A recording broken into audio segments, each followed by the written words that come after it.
ओशो कहते हैं, सुना है तुमने कि कृष्ण की बांसुरी बजती है तो फिर गोपियां अपने घरों में काम नहीं कर पाती, उनके हाथ पैर डगमगा जाते हैं, गगरी छूट जाती है, मतनी भूल जाती है, भागती हैं मदहोश। ये कथा तो केवल प्रतीक है, इंद्रियां प्रतीक है गोपियों की। इंद्रियां स्त्रीण हैं और जिस दिन भीतर की बांसुरी बजने लगती है, सुनाई पड़ने लगती है। बांसुरी तो बज ही रही है, लेकिन जिस दिन तुम थोड़ा ध्यान उस तरफ लगाते हो और बांसुरी सुनाई पड़ती है, बस इंद्रियां फिर भूल जाती हैं अपनी मतनी, अपना दूध, अपनी गगरी, अपना काम, मदमस्त होकर भागने लगती हैं।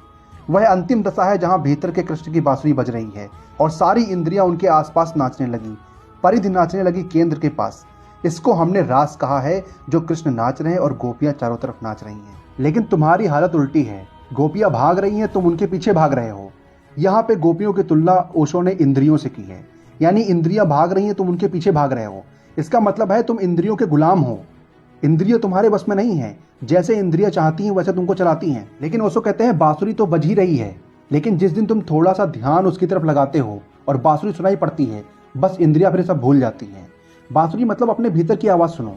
जिस दिन तुम अपने भीतर की आवाज़ सुनते हो, उस दिन इंद्रियां तुम्हारी गुलाम होती हैं। इंद्रियां तुम्हारे अनुसार चलती हैं, तुम जैसे चाहोगे वैसे अपनी इंद्रियों को चला पाओगे।